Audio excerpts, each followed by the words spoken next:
한국인만 몰랐던 더 큰 대한민국. 5부.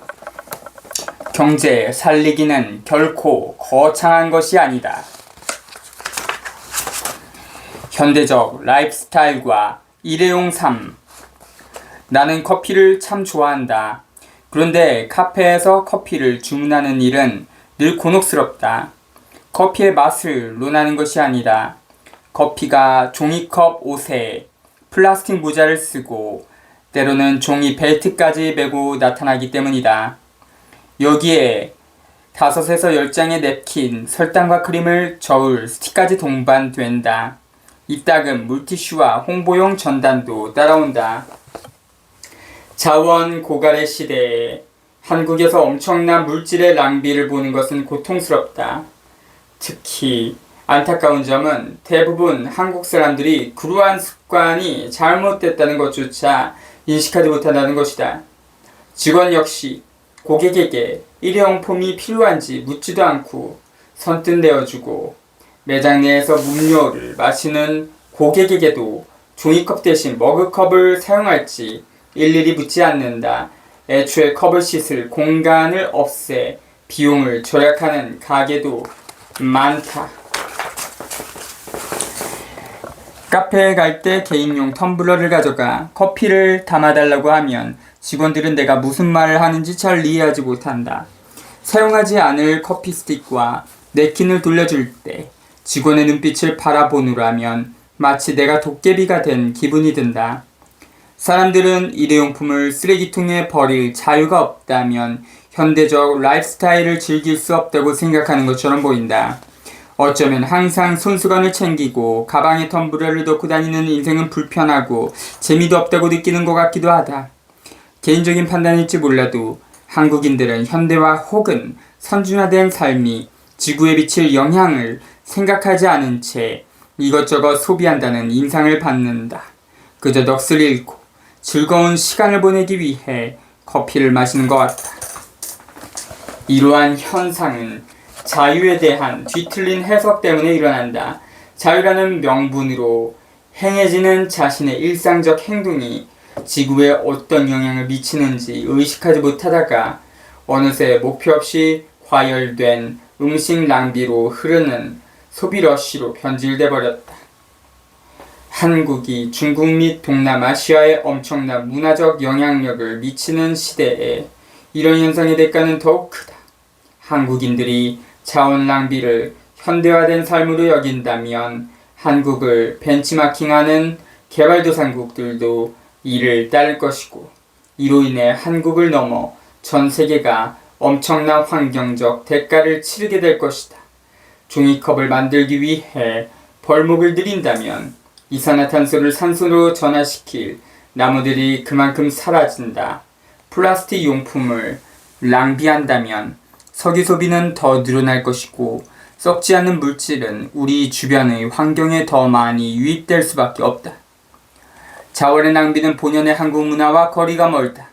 한국의 전통 문화는 합리적 소비를 강조하며 물건을 절대 낭비하지 않는 게 원칙이었다. 수백 년 전 한국의 전통 가정에서는 모든 것이 재활용되거나 간단하게 다시 토양으로 분해되도록 하는 생활 방식이 일반적이었다. 분뇨까지 농작물을 위한 비료로 재활용했다. 이런 전통을 지금 이 시대에 되살리는 게 중요하다. 요즘 우리가 카페에서 흔히 목격하는 낭비는 전통적인 한국 사회에선 상상조차 할 수 없었던 일이다. 그 옛날의 한국과 지금의 한국을 비교해 어느 쪽의 문명 수준이 더 높은지 가슴에 손을 얹고 생각해보자. 우리는 과거의 전통적 생활 노하우를 퇴보한 관습이라고 생각해왔다. 아울러 환경과 인간 사이 균형을 중시하는 전통적인 관점도 멀리 내던져버렸다. 오늘날 우리는 다음 월급일 또는 다음 선거일보다 더 먼 곳은 내다보지 않는 일회용 삶을 살고 있다. 일회용 대한민국을 벗어던지고 이른바 선진국이라 불리는 나라들보다 훨씬 더 자연환경을 보호하는 대한민국으로 돌아갔으면 한다. 반짝인다고 다 금이 아니다. All that glitters is not gold. 즉 매력적인 게 실제로는 가치가 거의 없다라는 격언을 기억해야 한다. 창조경제 일자리 혁명부터 시작하자. 40년 전만 해도 20대 초반의 여성이 난생 처음 화장을 하고 값비싼 옷을 구입하는 빅 이벤트는 결혼이었을 것이다. 그러나 요즘의 20대 초반의 여성은 결혼이 아닌 전혀 다른 빅 이벤트에 대비해 엄청난 시간과 돈을 투자한다. 한국 청년이라면 절대 피해갈 수 없는 통과 의례, 바로 취업 면접이다.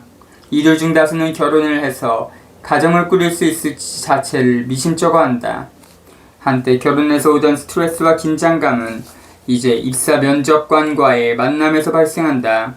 이 새로운 형태의 통과 의례는 특히 지난 3년간 한국 경제가 내리막길을 걸으면서 젊은이들의 삶에서 필요 이상의 비중을 차지하게 됐다. 성형외과와 의류업체의 광고까지 가세해 젊은 층의 불안감을 은밀히 부추긴다. 젊고 미숙한 이들은 갈수록 불확실한 세계에서 그나마 안정을 추구하려는 마음에 취직을 위한 인터뷰에 매달린다.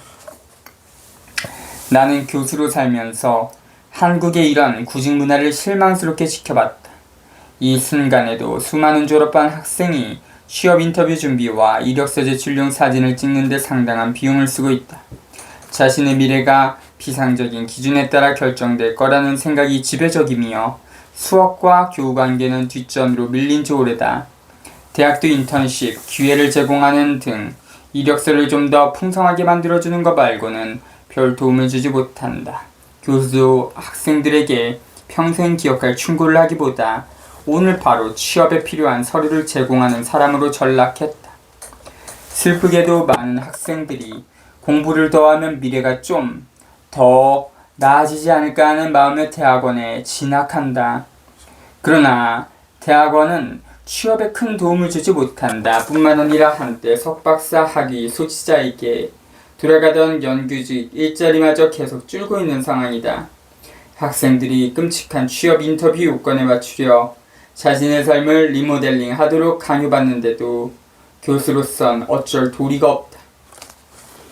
하지만 좀 더 상상력을 발휘한다면 자녀 세대의 미래에 필요한 새로운 접근 방식을 찾을 수 있을 것이다.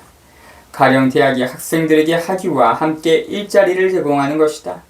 언뜻 비현실적으로 들리겠지만 교육의 본질을 생각할 때 실행 가능한 방법이 나올 수 있다.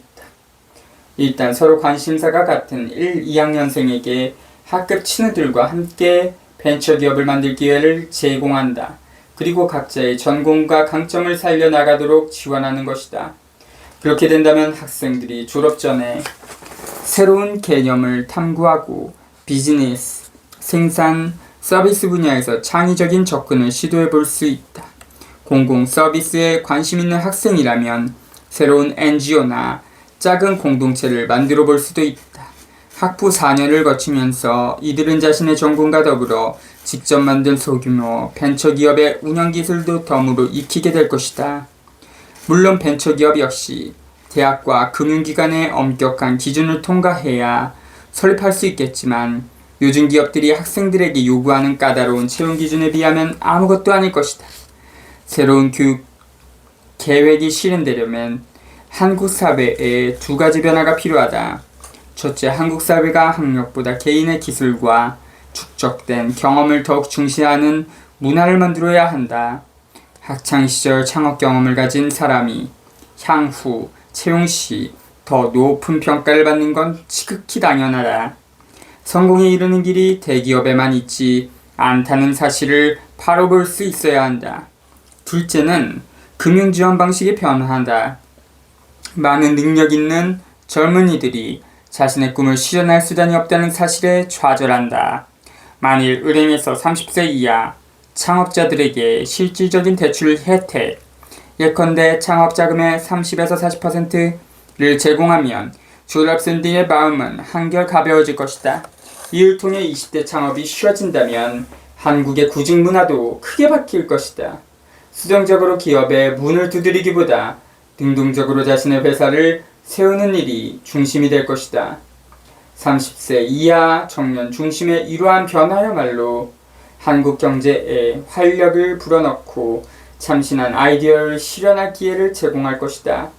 한국에서 스티브 잡스 같은 인재가 나오지 않는 가장 큰 이유는 그들의 아이디어가 실현될 수 있도록 지원하는 사회적 여건이 형성돼 있지 않기 때문이다. 창업과 대출 문화의 변화가 20대를 중심으로 일어난다면 한국 경제에 긍정적 영향을 미치게 된다.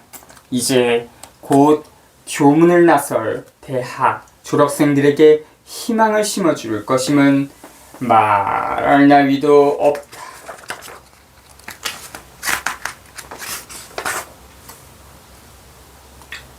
18.